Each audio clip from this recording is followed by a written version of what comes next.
Les dieux de ce temple mythique du basketball, le Stadium Marius Ndiaye, se souviendront encore de cette grande mobilisation.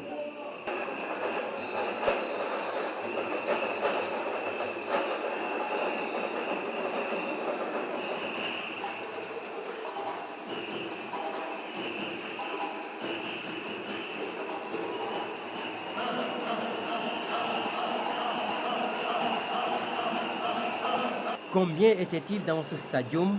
20 000, 15 000, 10 000? Difficile de connaître le nombre exact. Jamais de mémoire de foliste, congrès n'a réuni autant de monde. De Linkering à Dakar, en passant par Salémata, Saraya, Bunkeling, Malem Hodar, Bakel, Tilogne, la liste est longue. Les militants, tous âges confondus, ont répondu présents à l'appel lancé par la Fédération de Guédiawaye. Camarades des différentes fédérations du pays, camarades des différentes fédérations de l'extérieur, camarades des différentes fédérations d'Europe, d'Afrique, camarades secrétaires généraux, en tant que président du comité préparatoire du congrès, je pense que la mission a été accomplie. Le congrès est là, il est là, présent. Il est devenu une réalité. Et le parti est là, venant de toutes les 14 régions du pays, des fédérations béton, je dis bien des fédérations béton et des secrétaires généraux réels, vraiment liés à leurs bases respectives. Donc, nous nous félicitons de la tenue de ce congrès et nous saisissons cette occasion pour remercier la Fédération And Jëf PADS de Guédiawaye qui a eu à faire cet appel.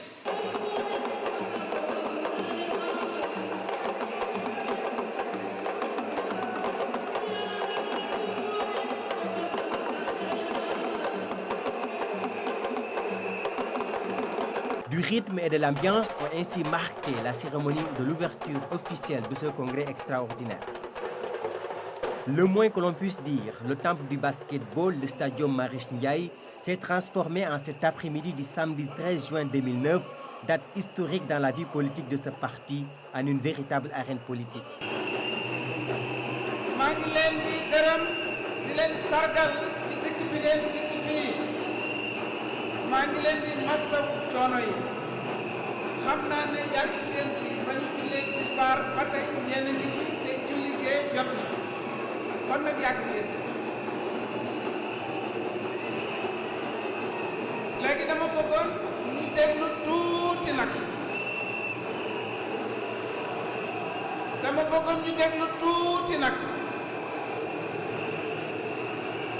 man nañoo dalal ndënd yi ak tama yi ak sifflet yi te ñu ne tekk ci biir salle bi te déglu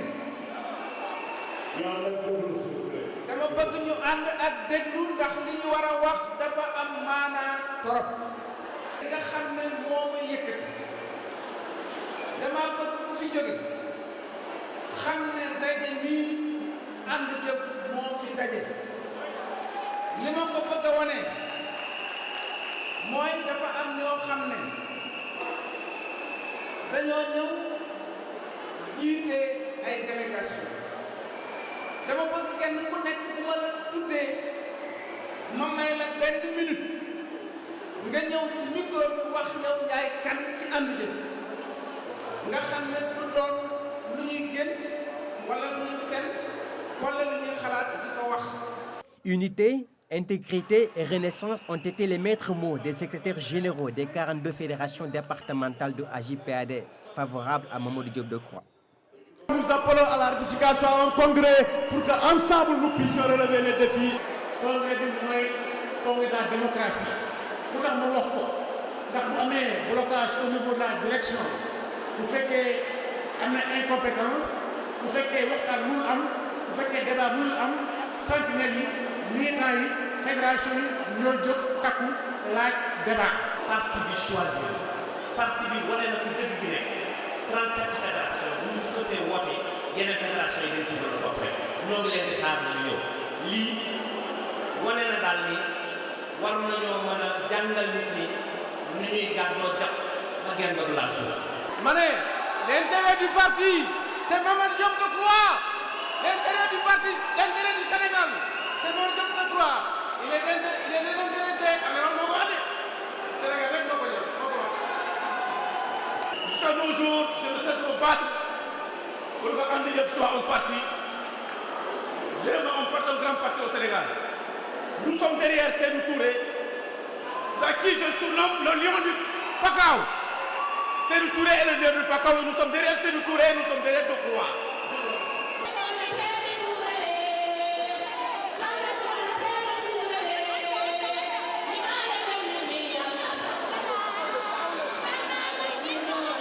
Merci beaucoup, merci beaucoup. Merci beaucoup. Merci beaucoup, merci beaucoup. Un congrès que ses partisans qualifient de rupture et de clarification. J'ai dit respecter, de par la qualité de ses ressources humaines, il a été un creuset de formation où se sont abreuvées d'éminentes personnalités de notre pays. Il a contribué de façon décisive à la conquête significative des libertés démocratiques et à l'avènement de l'alternance du 19 mars.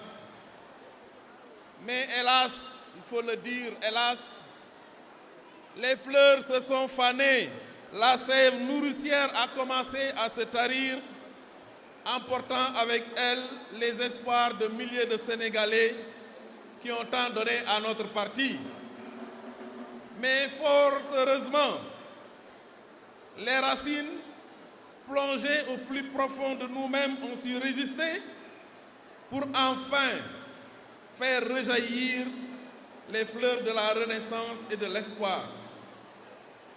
Si cela a pu avoir lieu, nous le devons à un homme d'une vision éclairée, un homme d'un engagement sans faille à la cause du peuple. Je veux nommer le camarade secrétaire général adjoint, le camarade Mamadou Diop Decroix. Un camarade sur qui le président Wade a eu à faire des témoignages éloquents qui résonnent encore dans nos oreilles. Quand il disait, je le cite, Mamadou Diop Decroix est un homme sincère, loyal et désintéressé. Mbiru bopam ñoru ko. Heure bu fi ñëwee mbiru ànd jëf moo ko soxal. Chers camarades, ce congrès est un congrès de rupture, un congrès de clarification pour la promotion d'une nouvelle démarche et d'une nouvelle offre politique qui devra permettre à notre parti d'être au cœur des préoccupations politiques de notre pays au moment où l'on s'interroge et où l'on vit des périodes de doute et d'incertitude. And Jëf PADS, au sortir de ce congrès, devra être un parti de type nouveau, porteur d'espoir et de progrès, parce que porté par une nouvelle génération d'hommes et de femmes aptes à conduire les changements que le pays attend, aux côtés des forces politiques et sociales avec qui il partage les mêmes visions d'un Sénégal émergent et moderne dans une Afrique libre et unie. Un allié stratégique et de taille, la CAP 21, une coalition de 47 formations politiques de la mouvance présidentielle avec à sa tête le professeur Iba Der Thiam. bi may ñëw sax dama defoon ni manifestation bi tas na ndax li ma rencontré ci biti ci ay nit ñuy dem dama ne woon xëj na fa lépp ku ko dem te dootoo fekk keneen.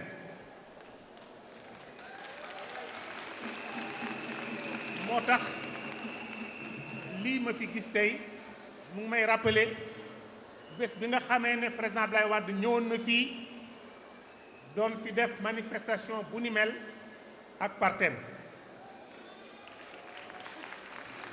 kon nag maa ngi seede loolu te yàlla rekk tax. Par la voix de son porte-parole, la CAP 21 a justifié le choix porté sur Mamadou Diop Decroix. ñun dañu fi ñëw tey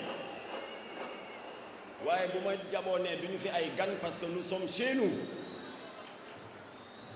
li tax ma ne que la délégation bii ñëw tey te teewal fi 47 partis de la CAP 21 nga xam ne ku lim juum ndax ñi nga xam ne ñoo fi toogal le FAP d'Ahmed Khalifa Niass ñëw nañu ñi nga xam ne ñoo fi toogal le Front populaire de Bakar Dia ñëw nañu ñi fi toogal le RDS de Abdou Latif Gueye ñëw nañu le FSR label de Abiboulaye le sénateur ñëw nañu délégation Mariam Wanli bu parti Parena ñëw na le MPSL du député Bamba Ndiaye ñëw na ku lim juum 47 lañu kon nag seen bés suñu bés la oo ngeen ñu invité nañu waaye nous nous sentons chez nous ici à And Jëf.